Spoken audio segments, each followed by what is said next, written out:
Halo Sobat Saham Indonesia, ketemu lagi dengan Stock for Indonesia Channel dalam berita saham terbaru. Ikuti terus sampai habis ya, jangan kemana-mana.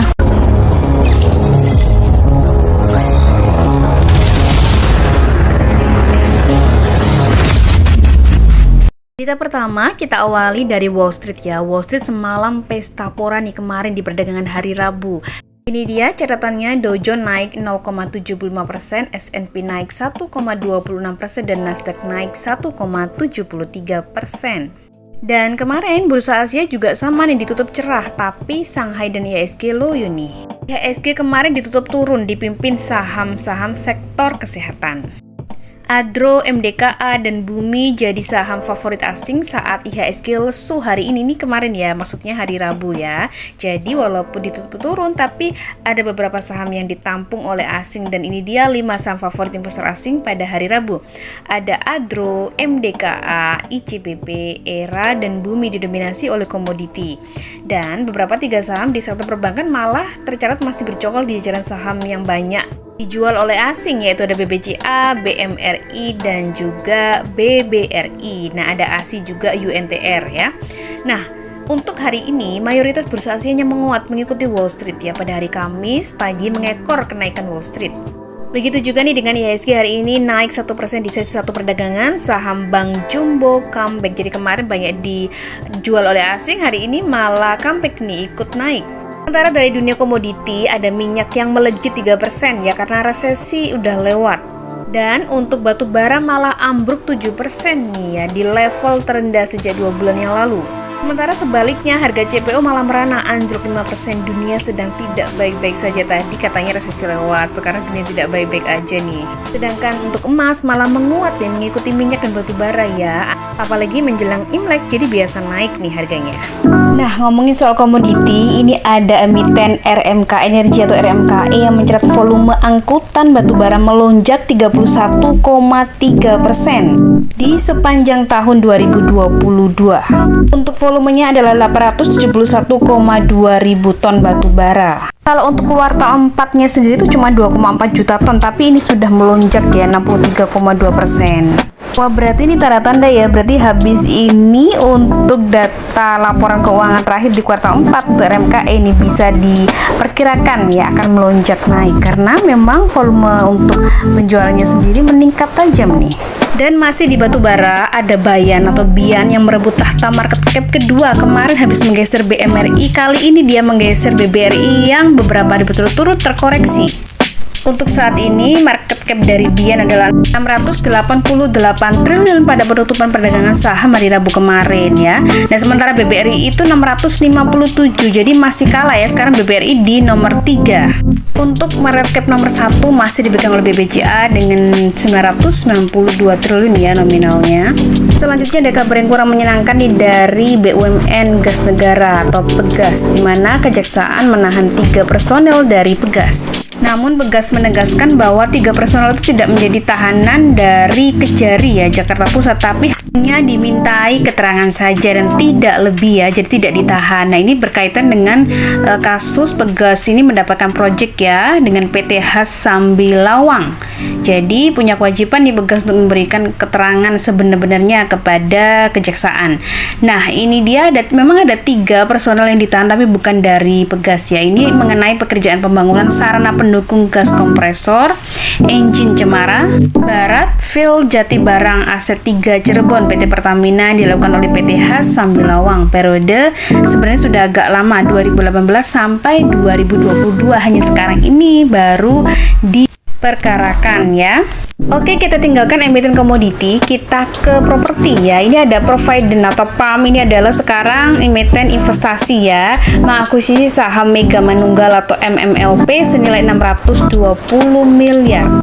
Untuk harga akuisisinya itu Rp495 per lembar saham. Nah, untuk transaksinya itu setara dengan 18,18% kepemilikan terhadap MMLP, dan PAM ini ada Pak Boy Thohir juga di sini ya. Sementara kalau kita lihat dari rasio keuangan ya, saat ini MMLP itu memiliki tingkat price earning ratio PER-nya itu di posisi 33,7 kali, dan price to book value ratio atau PBVR itu di posisi 0,77 kali. Secara PBV dia rendah, secara PER dia agak tinggi. Sedangkan untuk kapitalisasi pasarnya itu tercatat mencapai 3,27 triliun.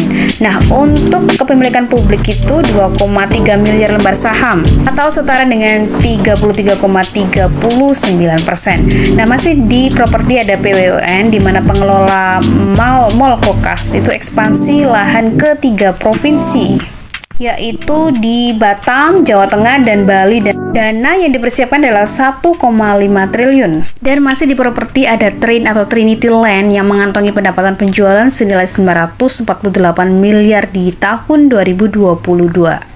Dan jumlah ini naik 91,9% dibandingkan dengan pencapaian sepanjang 2021. Dan kalau kita ada properti itu pasti ingatnya ke CAT ya. Ini ada Avia atau CAT Avian, di mana Ruslan Tanoko memborong 2,75 juta saham Avia saat harga murah. Untuk pembelian ini di harga 610 sampai 620. Jadi total yang dikeluarkan adalah 1,69 miliar. Dan hari ini sahamnya berhasil naik 5%. Jadi ini mempengaruhi ya, retail jadi ikutan borong juga nih. Dari properti kita ke retail, sektor retail ada Alfa Midi atau biasa kita sebut dengan MIDI. Nah, memperkuat struktur modal, MIDI utama matangkan raih isu 461,17 juta lembar saham. Dan ini setara 13,79% dari modal ditempatkan. Dan MIDI ini akan raih isu ya tidak lebih dari 12 bulan setelah disetujui di RUPS. Berarti ya kemungkinan besar tahun ini. Kita tunggu aja berita selanjutnya.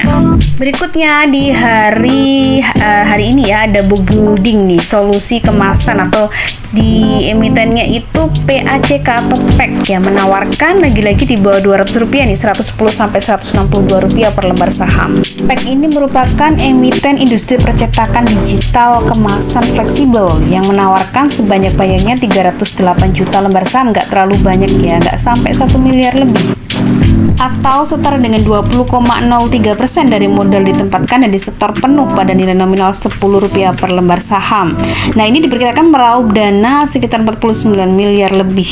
Dan sebagai pemanis, PEK juga menawarkan saham waran ya, yang dikeluarkan adalah 61,6 juta lembar saham. Rasionya setiap satu saham baru mendapatkan satu saham waran ya, dengan harga pelaksanaan yang belum ditentukan namun bernilai nominal Rp10. Untuk 21% dana dari IPO ini akan dipakai untuk belanja modal atau CAPEK, sedangkan sisanya 79% akan digunakan oleh perseroan untuk modal kerja. Ya, semoga aja ya lancar dan laris manis nih saham IPO-nya. Kemudian kita ke ngomongin digital, kita ngomongin teknologi nih, yaitu IRSX. Ini juga saham IPO nih, masih book building juga, dimulai hari Rabu kemarin. Ini menawarkan sama lebih murah juga, 100 sampai Rp100 per lembar saham. Jadi PT Aviana Sinar Abadi Tbk Aviana atau IRSX ini perusahaan teknologi berbasis integrated digital IT Hub yang mulai melakukan penawaran awal dan book building pada hari Rabu kemarin sampai 17 Januari 2023. Saham yang dilepaskan adalah 1 miliar lembar saham, lebih banyak ya daripada saham PEK tadi. Dan ada saham waran juga, dan bahkan lebih menarik karena 5 saham baru akan mendapatkan 7 waran. Jadi lebih banyak nih dapat warannya nanti. Biasanya seperti ini yang diincar oleh IPO Hunter ya. Oke ya, kita lihat saja nanti. Nah, kita beralih ke bank nih. Ekspansi kredit Bank KNB Indonesia atau BKSW jajakan raih isu 14,72 miliar lembar saham. Banyak sekali sekarang saham rek yang dikeluarkan itu sampai puluhan miliar. Akankah saham BKSW ini menarik dan akan dikerek harganya? Kita lihat saja nanti ya. Terima kasih yang sudah menonton video ini dan semoga bermanfaat. Jangan lupa jika ingin bergabung bersama komunitas Stock for Indonesia bisa menghubungi hotline kami di kolom deskripsi. Sampai jumpa dan semoga sehat selalu. Go Financial Freedom.